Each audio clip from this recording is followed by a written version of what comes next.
Bueno, mira, lo bueno de estos grupos pequeños es que podemos romper las normas. Podemos, por ejemplo, para empezar a ver el tema bien y ver hacia dónde dirigimos la charla, si hay inversiones, como dice, ya que estamos hablando de inversiones, inversiones en casas, en condominios o en apartamentos. Yo todavía no entendí la diferencia entre apartamento y condominio, de acuerdo a la definición que hizo Carlos, pero entiendo que hay apartamentos que pueden ser condominios y otros no, algo así. Ok, bueno, Carlos nos explica el final de todo esto. Dependiendo, por ejemplo, del monto de inversión, si esta fila, por ejemplo, que tiene cara de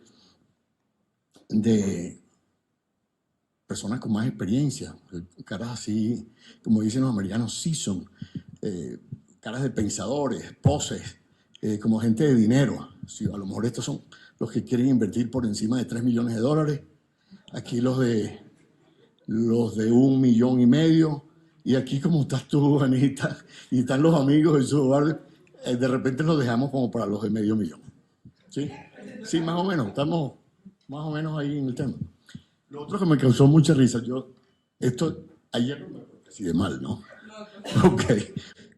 Bueno, mira, como esta charla tiene que ver un poco más con el tema de protección patrimonial, ¿ok? Y estamos viviendo momentos tan difíciles, con crisis financieras y energéticas en todo el mundo. Y yo no sé si muchas de las crisis financieras que se están comenzando a dar en Europa, esta mañana estaba oyendo uno de los canales de televisión que a mí no me gusta mucho, pero lo estaba oyendo porque estaba en el hotel ahí casi como de primera, CNN, y estaba hablando de una crisis inmediata de casi 2 dígitos, o mejor dicho, 2 dígitos de desempleo en Alemania por una decisión de Rusia de cortarle el gas a Alemania, que significa gas prácticamente a través de eso en las puertas del invierno, en un mes y medio, a toda Europa occidental. Pero de Europa va a hablar nuestro amigo Eugenio cuando le toca un poquito hablar de cómo irse a pasar Europa, ir a Europa, pasar frío en aquella vieja señora, hablando de países, de continente. Yo por lo pronto me voy a dedicar al tema Estados Unidos. Estamos en momentos bien turbulentos. Ustedes ya comenzaron a verlo aquí, ustedes están viendo cómo va el peso se está yendo. Nosotros llegamos aquí el martes en la noche y el peso estaba como en 4.200 y algo, y hoy estábamos pagando algo en una librería que está por aquí mismo, en el piso de arriba, muy buena, por cierto. Mi amigo Eugenio me regaló un libro extraordinario. ¿Cómo se llama el libro, Eugenio? Yo soy Roma. Los inicios, aparentemente es muy bueno. Estuve leyéndome el prefacio, la introducción, y es un libro extraordinario. No le estoy haciendo propaganda al autor, porque lo conozco ahora a través de ese libro, no sabía. Pero es un libro aparentemente muy bueno. Habla de los inicios del gran Julio César y las primeras palabras que le hablaba su madre cuando todavía estaba en el vientre. El César. Entonces, estaba ahí y cuando hago la cuenta de lo que debía pagar, me horroricé porque cuando pregunto ¿a cómo está el dólar? Entonces no me sabían decir. Y yo busco, está 4.422 para ese momento. Entonces, bueno, obvio, o sea, la gente, ante una cosa así, quizás ustedes no se dan cuenta inmediatamente, porque la inflación no es la inflación que se han vivido en Latinoamérica en otros años, en los años 70, 80, pues más adelante con Argentina y el corralito, que habían inflaciones casi de 3 dígitos en un día y cosas por el estilo, ni hablar de las inflaciones que hay en el país vecino. ¿Ay? ¿Hasta acá? Allá, ok, el país vecino. Ese donde yo vengo. Ese donde mucha gente ha salido hace más de 25 años y ustedes son testigos porque por aquí, a pesar de que por aquí le dejamos un buen numerito, casi como de, no sé, llegando ya casi los 2 millones, cifras oficiales, por aquí pasaban todos los que iban para todos lados. ¿Ok? Y eso no lo quiere nadie. ¿Ok? Y ante situaciones tan turbulentas como esa, uno dice, ¿qué hago? Y entonces es donde comienza a ver, primero que nada, a pensar en cómo hago para no descapitalizarme. ¿Cómo hago para tener dinero para ayudar a mis hijas o a mis hijos o a mis nietos? ¿Cómo hago para proteger mi capital? ¿Cómo hago para no descapitalizarme? Porque hemos visto historias de esto y hemos oído de que una persona que no cambió su dinero o no vendió parte de su patrimonio y lo cambió a una moneda dura y lo dejó en pesitos o en bolívares o en cualquier cosita, unos años después se dio cuenta que prácticamente el patrimonio se había fumado. Bueno, entonces, básicamente, a mí me invitaron para esta charla para hablar de dos cosas, la visa E2 y la visa EB5. Yo nunca tengo una presentación, o casi nunca, ¿no? Antes la tenía, pero se tornaba muy fastidiosa, porque eran presentaciones de 1 hora y más, y con las preguntas y respuestas terminamos hablando 2 horas de la misma bobería, que yo vengo haciendo para muchos de ustedes no es bobería, pero para mí lo vengo haciendo desde el año 96, entonces ya es cansón. Entonces lo que he optado es por tratar de tener una presentación un poco más dinámica. Y, por ejemplo, una de las cosas que yo les voy a pedir es lo siguiente. Abran esta carpetica. No tienen por qué escribir nada, a pesar de que tienen hojas y papel ahí. Yo lo que quiero, porque aquí está un poco escrito casi todo. O sea, las preguntas básicas. Ustedes, con un poquito de pequeña intuición, que yo sé que ustedes la tienen, van a saber realmente si ustedes, por ejemplo, califican para la visa A. Oye, yo no sé si las traje en español o en inglés. ¿Está en inglés? ¿Y algunos de ustedes más o menos papiamento, nada? Sí. Sí, es verdad. Sí, la señora tiene totalmente la razón. Probablemente con la persona con más experiencia aquí por las canas. Si vamos a invertir, tenemos que aprender algo de inglés. No vamos a depender todo el tiempo de un individuo como Carlos, que independiente, yo sé muy bueno, tú sabes cómo son los paisas, pues hay que aprender alguito. De todas maneras, no es muy difícil. Ustedes ponen Google, ¿saben qué es Google? Sí, motor de búsqueda. Ok, le ponen a Google ahí Foreign Government Representative.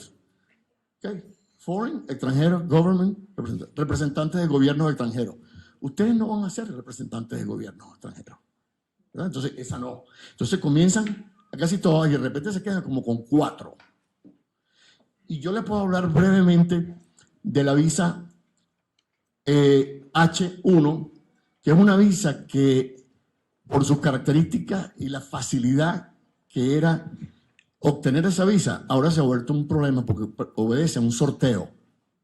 Hay apenas 85,000 visas al año de esa cuota la impone el Congreso de los Estados Unidos todos los años, no la ha cambiado en muchísimos años.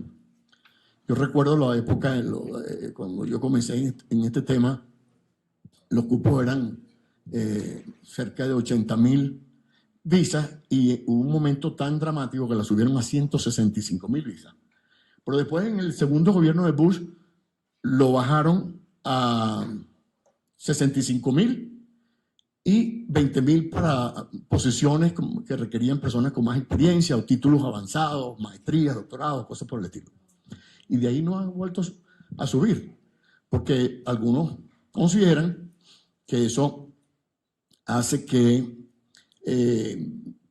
esos empleos de extranjeros compitan con el mercado laboral americano. No sé hasta qué punto hoy por hoy, a menos que el gobierno nos esté engañando, la tasa de desempleo está bastante reducida. Y no es por todas las cosas buenas que ha hecho este gobierno, sino que, bueno, así es el tema de la economía. De eso podemos hablar aquí en mucho tiempo, pero no es el caso. Entonces, eso es el tema de la visa del H1. Una visa que es para profesionales y hoy por hoy casi todo el mundo es profesional. ¿Okay? Es raro la persona que no tenga un título de college. Cualquier pelado en Estados Unidos, si no tienes un título de college, no tienes nada. Y ya están que como que las posiciones, si tú no tienes una maestría en algo, ya comienzas a, tú sabes, a pedalear en el mercado. Entonces, y del extranjero, por ejemplo, quizás a lo mejor un college es un título universitario, un título de 4 años, no tiene por qué ser un título de 5. Pero en más dice la visa específicamente que si tú no tienes un título, sino que lo que estudiaste fueron 2 años de universidad y te faltaron 2 años para graduarte, entonces esos 2 años los puedes complementar con 6 años de experiencia laboral en tu área. De manera tal que yo estudié administración y solamente a los 2 años estudié los 2 primeros años y los 2 ya me fui a trabajar porque o no tenía con qué pagarme los estudios o me gustaba mucho el dinero o mi familia tenía un negocio y necesitaba ayuda y me fui a trabajar y qué sé yo, ya dejé de estudiar. Pero entonces, para Estados Unidos, para una de esas visas, yo puedo complementarlo con experiencia de trabajo. Cada 3 años de experiencia de trabajo equivale a uno formal. Entonces ya automáticamente yo puedo decir que soy profesional para efectos de competir por un trabajo que requiera un título de profesional. Pero hoy por hoy piden todos los años cerca de 200.000 visas, solicitudes, perdón, para ese cupo de 85.000 personas. Entonces se complica la cuestión. La L es otra de las visas que ustedes van a ver ahí, es para ejecutivos o gerentes multinacionales. Bueno, no todo el mundo tiene ese privilegio, ¿ok? Y no vamos a hablar mucho de eso aquí, pero si aquí hay ejecutivos o gerentes o propietarios de empresas que quisieran tener una presencia en los Estados Unidos o están pensando tener operaciones binacionales, bueno, con mucho gusto me hablan y yo los ayudo en relación a explicarles quizás las bondades de esa visa, que debo decirles que es una de las grandes visas. Yo sé que hoy voy a hablar más porque nos ahorramos 1 hora, pero me baja un poquito más porque yo creo que ellos necesitan un poquito más de esto. Y si no, al final te voy a robar media hora más. No, mentira. Entonces, ya está dicho lo de la L.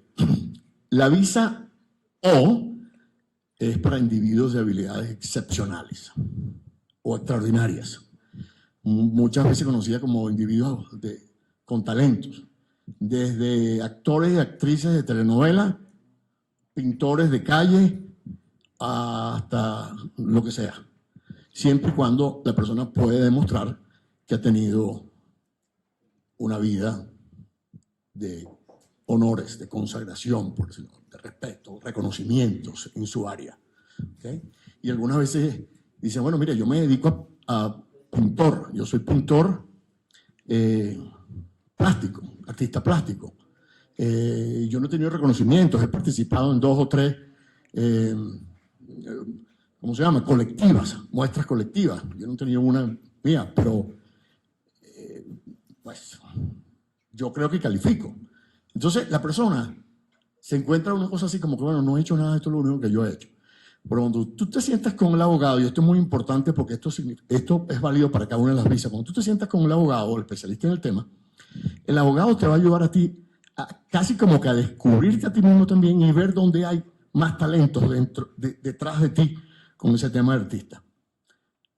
¿Cuáles son esos talentos? Bueno, resulta que el tipo antes de ser pintor corría bicicleta y participó 2 veces en la Vuelta a Colombia y en la Vuelta al Táchira en Venezuela y en la Vuelta al Peón en no sé dónde y así. Y tenía reconocimientos. Y así en su vida tuvo reconocimientos en otras áreas, no necesariamente en la pintura o en el arte plástica. Bueno, todas esas cosas, ¿ok? Hay que captarlas y mostrarlas para poder hacerle entender al funcionario de migración que va a analizar su caso que estamos en presencia de una persona de verdadero talento. O sea, no necesariamente esas cosas. Y por último, la otra visa que ustedes van a encontrar ahí, la E2. Esa es una de las que vamos a hablar hoy. Si ustedes se dieron cuenta en el brochure o en el, no en el brochure, en el banner que está allá afuera, vieron 2 cositas. Una cosa que decía inmigración de Estados Unidos, algo así, visa E2 y visa EB5. Bueno, esa es. Esa visa es importante porque esa visa es para inversionistas en comercio, no apartamentos, no condominios, no, tiene que ser en un comercio. Y el comercio, en sentido amplio, o sea, cualquier cosa. ¿Okay? Y el monto de la inversión es bastante accesible. Y una de las grandes ventajas es que Colombia es uno de esos países que tiene tratado bilateral con Estados Unidos en materia de comercio, además del Tratado de Libre Comercio, que facilita que la persona obtenga ese tipo de visas con una inversión en el orden de los $140.000 aproximadamente, dependiendo del tamaño de la familia. Porque si es una familia joven, no tiene hijos, o tiene un pelado, ¿qué le dicen ustedes? ¿Ah? Sí, tiene un hijo o una hija, un bebé, ¿ok? Bueno, los tres pueden perfectamente con ese monto de inversión. Pero si estamos hablando de una familia que tiene ya 60 años de edad aproximadamente, padre y madre, y tienen 5, 6, 7 hijos menores de 21 años y los quieren arrastrar, pueden traérselos todos a los menores de 21 años, solo que van a estar dependientes de ellos con esa inversión hasta que tengan 21 años. A partir de ahí, o les dan dinero para que ellos se emancipen y saquen sus propias visas, como inversionistas también, o tienen que mudarse a otro tipo de visa. Visa de estudiante, visa de profesional, visa de lo que sea. ¿Ok? Y el monto ya no es un monto para una persona, una familia de 6, 7 personas, bueno, lo mismo que para una pareja o para un individuo que ni siquiera mujer o hombre que no estén casados y quieran invertir en los Estados Unidos desde una venta de flores o una quincallería a una empresa de distribución, o lo que sea.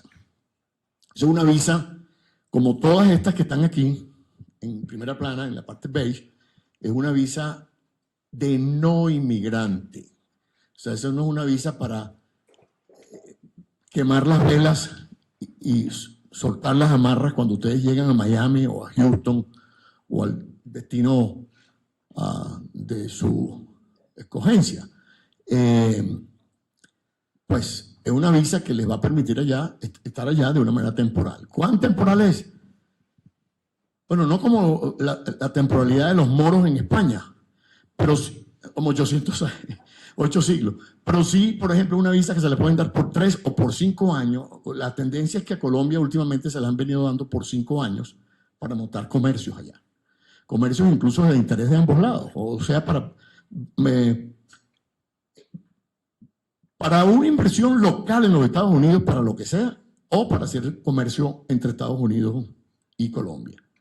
¿Okay? Vender productos colombianos allá o viceversa, vender productos americanos en Colombia y de Colombia para el resto de las Américas, o qué sé yo, por la facilidad que tiene Colombia de 2 océanos. La dan por 5 años y la renuevan por 5 años, siempre y cuando ustedes tengan, ¿okay?, su empresa. O, vamos a decir, su emprendimiento más que la empresa, porque la empresa puede cambiar, pueden vender la empresa incluso con todos los activos, ¿ok? Y montan otra empresa con otro emprendimiento totalmente diferente. Antes vendían flores y ahora si legalizan, no voy a meterme con la legalización de la otra. Entonces pueden vender algunas otras cosas, envases, ¿ok? Por decir algo. En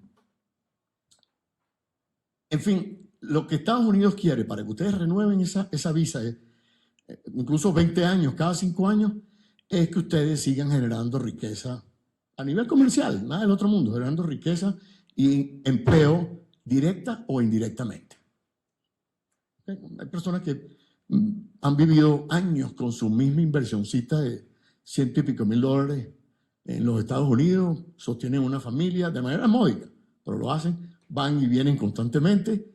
Hay personas incluso que tienen eso para los hijos, porque una persona se hace de una visa E2, residente temporal, y entonces manda para allá a uno de los hijos que ya tiene 24 o 25 años, ya no es dependiente, y lo manda como gerente. Entonces yo me quedo aquí con mi familia, mientras los pelados también se gradúan, qué sé yo, y después los mando. Y me sirve esa inversión, tanto para mí como para mi esposa, como para los niños. O sea, sirve para esas cosas. Bueno, tal que es una visa que les permite a ustedes hacer muchas cosas. ¿Okay? Vale decir, cuando digo hacer muchas cosas, es importante que sepan, no le tengan miedo a este tipo de cosas, cuando estamos hablando de protección de patrimonio. Ustedes no tienen que tener ningún tipo de visa, ninguna, ni siquiera la de turista, para invertir en Estados Unidos.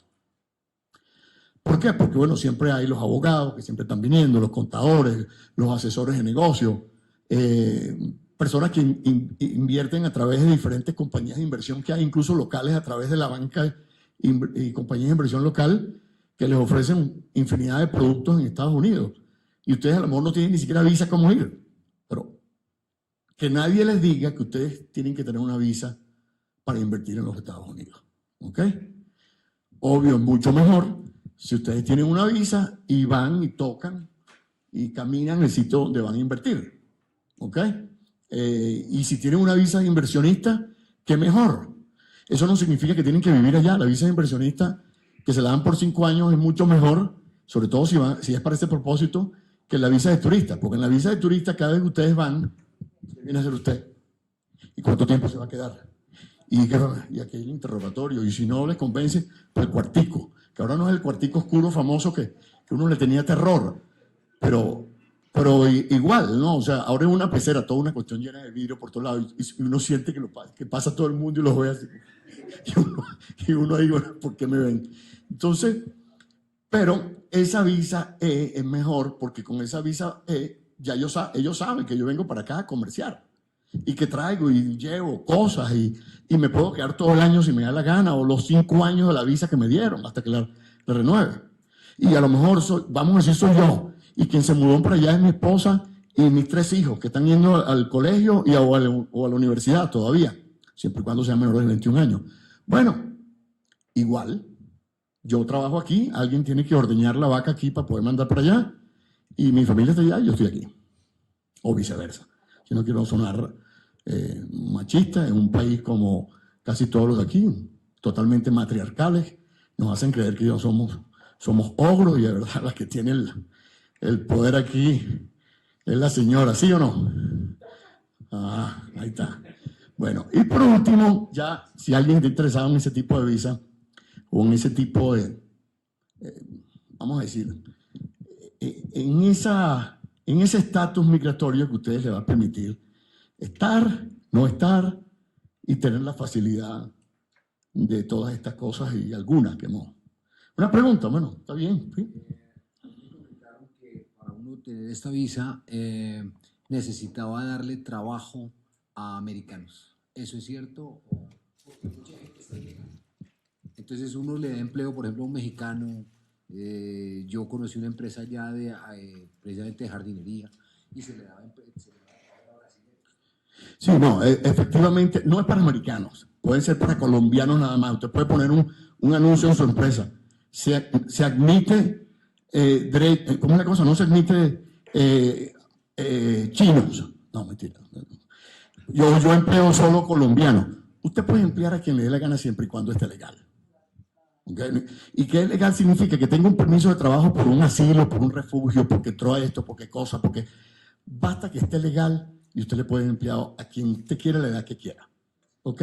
Y además esta visa tampoco tiene el tema de que usted tiene que emplear gente. ¿Qué empleo puede crear usted con una inversión de $140,000 que lo que le va a dejar son $50,000, $60,000 al año, si acaso, entre sueldo y un 10-12% de retorno? No mucho, ¿verdad? O sea, un par de empleados cuando muchos. A menos que la empresa vaya creciendo, afortunadamente, Dios quiera, y conseguimos el sueño americano y llegamos a ser grandotes y empleamos a mucha gente. Y eso sería, bueno, esos casos que uno siempre quiere mostrar. ¿Ok? Terminamos con la visa D2. Yo les voy a hablar brevemente de una visa. A diferencia de estas, que yo le estaba hablando, de las visas temporales que se renuevan, estas que están acá, ¿okay? Son las visas de residente permanente, fuera de las solicitudes que ustedes pueden tener a través de un familiar, madre, padre, hijos, esposo, esposa.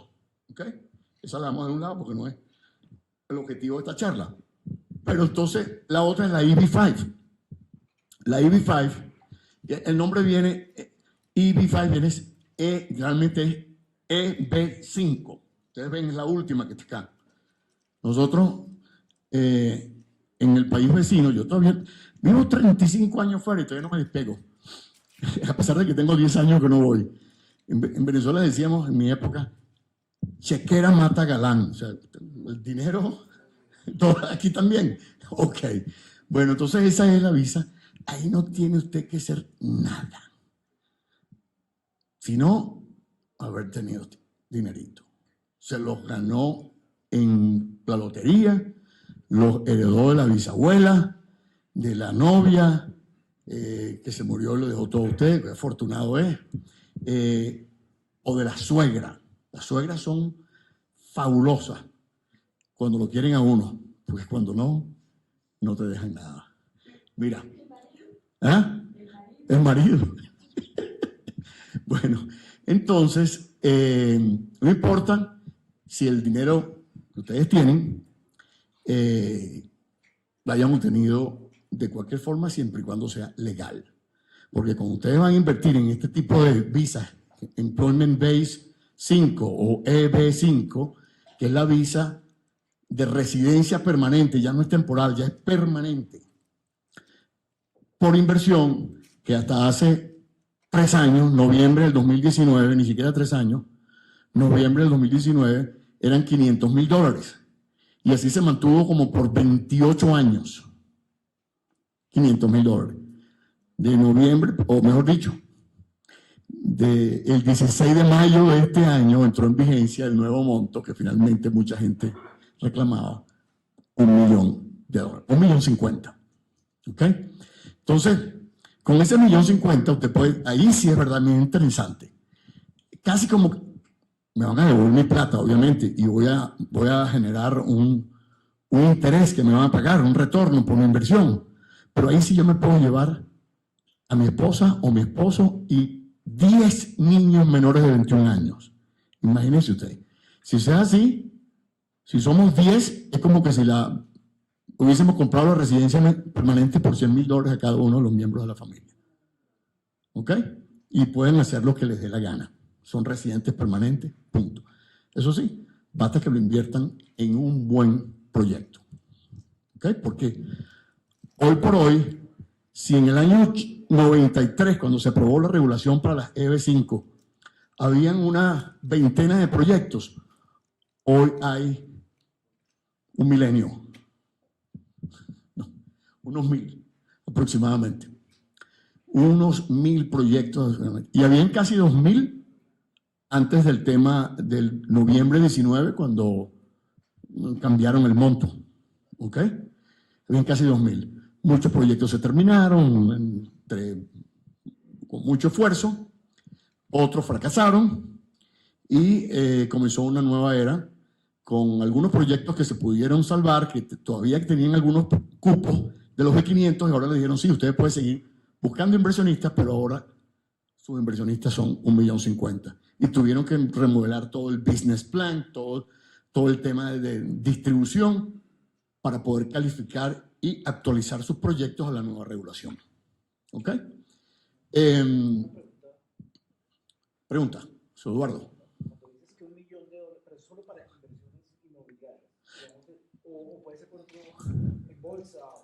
No, fíjate, es importante. Las inversiones en EB5 no son inmobiliarias. Puede ser incluso una fábrica de hacer trípodes para lámparas. ¿Ok? Ahora las voy a hacer de madera bañadas en aluminio para que pesen menos y qué sé yo. O sea, eso es una fábrica. Y monté una fábrica de eso y la fábrica me costó $20 millones porque compré todos los equipos de nuevo en Alemania, Europa, Polonia, qué sé yo. Y pero también es un hotel. Puede ser, lo que no puede ser es en inversiones residenciales. Ni que te compres una casita que está allá por Palm Beach, que está muy de moda en estos días, que se llama Mar-a-Lago. ¿Han oído nombrar? Ok. Ni que te compres Mar-a-Lago por 150 millones de dólares te van a dar la residencia permanente. A menos que tú logres demostrar inmediatamente, no, yo me estoy quedando con todos los empleos directos que genera esto. Ah, entonces sí. Es una residencia, pero eso es casi como que si fuera, le dicen, un resort. Y tiene, qué sé yo, 200 empleados, una cosa de esa. No sé si cuánto, pero... No, no inversión financiera. Tienen que ser inversiones en proyectos que generen empleos, no de manera indirecta, porque ahorita vamos a hablar de la diferencia entre lo que es empleo directo e empleo indirecto. No, claro, puede una fábrica de... Sí. Constructora, perfecto, ¿ok? Ahora, la constructora, yo tengo una constructora, ¿qué voy a hacer? Pero entonces invierto $1.050.000 en una constructora, no me parece. De repente a lo mejor ahí las inversiones tienen que ser un poquito más grandes porque ¿qué va a hacer la constructora si no tiene un proyecto? Más bien la constructora debería como que llevarse su proyectico debajo del brazo y decir, mira, esta es una constructora, pero yo no voy a vender acciones de la constructora. Lo que voy a vender acciones del proyecto que mi constructora está haciendo. Se ve muy poco. Eso es más los desarrolladores. Y ahora van a tener la oportunidad de oír un ejemplo en vivo de un desarrollador que está aquí con nosotros, que tiene 2 proyectos, aproximadamente uno totalmente terminado, por casi, no sé, $65 millones, y otro que está en curso por 125, 130 millones. O sea que entre los 2 proyectos probablemente casi unos $200 millones. Hoy van a ustedes oír la experiencia de uno de esos individuos que encontró el sueño americano y del cual pues yo lo conocí hace cierto tiempo y la verdad que lo felicito. Ustedes lo van a conocer ahora más tarde. Entonces, dicho esto, o sea, no se puede invertir en casa para yo vivir. O sea, yo no me puedo comprar un apartamento en Brickell de $10 millones para yo vivir ahí, porque ese apartamento no genera ningún empleo directo, fuera de la señora de servicio o el señor o el butler, el amo de llaves o qué sé yo, 3 o 4, pero ese apartamento no genera 10 empleos directos.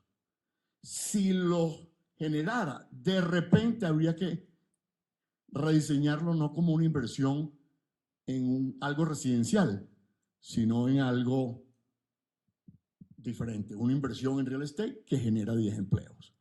Yo ese tipo de cosas todavía no las he visto. ¿Por qué? Porque las personas de ese nivel, de ese dinero, no piden una residencia permanente. ¿Por qué? Porque a lo mejor no se quieren hacer sujetos fiscales en los Estados Unidos.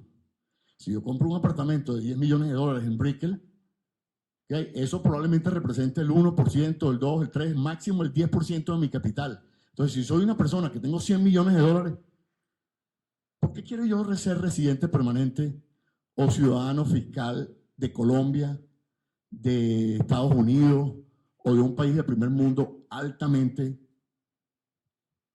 impositivo? No, yo me voy a ser residente de una islita por ahí y voy a tener inversiones en los Estados Unidos, en España, en Colombia, aquí y allá, pero yo no voy a ser residente con $100 millones. No, ni hablar. Ya veré.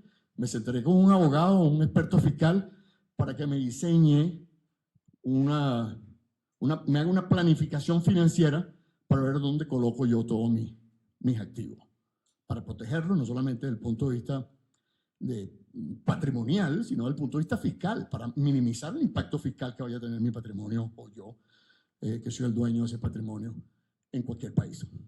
¿Ok? Pero lo que sí hay en los Estados Unidos, hay proyectos como ese que les va a hablar ahora Bernardo, para la visa EB5, que es una visa, como ya les dije antes, le otorga la residencia permanente a las personas que estén dispuestos a invertir en este tipo de cosas.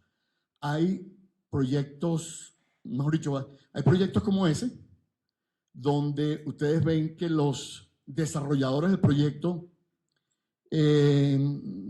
diseñan algo y comienzan a ofrecerlo en venta porque o sea, tiene oficinas, dormitorios, hoteles, negocios, tiene de todo, y comienza a vender algunas cosas en preventa para ayudarlo a desarrollar el proyecto. Y entonces estos proyectos son tan costosos que tienen que ser financiados de varias formas. Yo no tengo todo el dinero, y si lo tuviera, 100 millones de dólares, yo no voy a invertir mis 100 millones de dólares en un proyecto de 50. ¿Ok? No. Entonces, ¿qué es lo que hago yo ahí? Aprovechar el dinero o los recursos que están ahí afuera. La banca me da tanto, a pesar de que tengo que darle la hipoteca o garantizarlo con el proyecto. Las tres famosas F, Friends, Family and Fools, la familia, los amigos y los bobos que me creen, me dan unos 10, 20 millones y yo les pago una tasa chévere.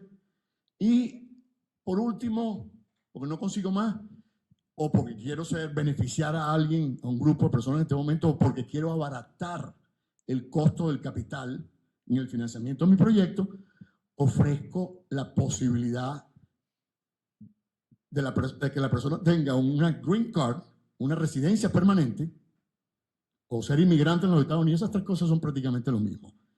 Ser inmigrante, ser residente permanente y tener el green card es lo mismo, porque el green card lo que significa es que usted tiene la tarjeta verde que lo identifica como inmigrante o como residente permanente de los Estados Unidos. Entonces esa persona le dice, si usted invierte $1.050.000 conmigo en mi proyecto, ¿ok?, usted puede optar para la residencia permanente en los Estados Unidos. Búsquese un abogado, búsquese a alguien que lo ayude a obtener esto, pero ya prácticamente tiene el 90% del trabajo hecho, que es haber invertido en mi proyecto. Que eso le va a hablar Bernardo Rieber en un momento. Y ya. Entonces ustedes tienen un proyecto, como decir, volvemos a un proyecto de 100 millones de dólares.